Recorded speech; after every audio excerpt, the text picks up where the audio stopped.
નમસ્કાર, આપ જોઈ રહ્યા છો જેકેએસ ન્યૂઝ ગુજરાતી. વાત કરતો ઉપલેટા તાલુકાના ઈરસરા ગામે ચેક ડેમ માટે ધારાસભ્ય દ્વારા 10 લાખની ગ્રાન્ટ મંજૂર કરાવી રિપેરિંગ શરૂ કરાવ્યું છે. ઉપલેટા તાલુકાના ઈરસરા ગામે બણેશ્વર મહાદેવના મંદિર પાસે આવેલ ચેક ડેમ ઘણા સમયથી રિપેર કરવાનો હોય છે, ને લઈને ગામ લોકો તેમજ ખેડૂતો દ્વારા ધારાસભ્યને રજૂઆત કરતા ધોરાજી ઉપલેટા વિસ્તારના ધારાસભ્ય દ્વારા સરકારમાંથી 10 લાખની ગ્રાન્ટ મંજૂર કરાવી આપી હતી. તેમજ અન્ય રૂપિયા ગામના ખેડૂતો દ્વારા અંદાજે 5 લાખ એકત્ર કરી લોખંડ સહિતની ઘટતી સામગ્રી એકત્ર કરી તાત્કાલિક ધોરણે ચોમાસા પહેલા ડેમનું કાર્ય શરૂ કરી ગામના હિતના કાર્યો શરૂ કર્યા હતા.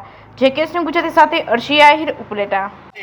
ખેડૂત અને સરકાર શ્રી મહેન્દ્રભાઈ પાડલિયાના સહકાર અને સહયોગ મહેન્દ્રભાઈના સપોર્ટથી આજે અમારું 24 કલાકની અંદર કામ પાસ કરી અને યુદ્ધના ધોરણે વરસાદી વાતાવરણ હોય, ભાદર નદીનો ફ્લો પાણીનો પૂરેપૂરો હોવાને લીધે 24 કલાકમાં સરકારશ્રીએ નિર્ણય લઈ અને કામ મંજૂર કરી આપેલ છે. તે બદલ અમે ઈસરા ગામના ખેડૂત વતી ખૂબ ખૂબ આભાર માનીએ છીએ.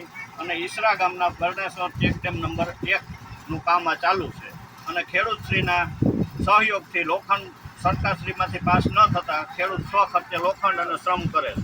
સિંચાઈ યોજના પેટા નંબર 1 આજરોજ ઈસરા ગામ પાસે આવેલા બરણેશ્વર ચેક ડેમનું કામ તાત્કાલિક વરસાદની સિઝન હોવાથી તાત્કાલિક ચાલુ કરેલ છે અને ગામ લોકોના સહકારથી સારી રીતે કામ થઈ રહેલ છે.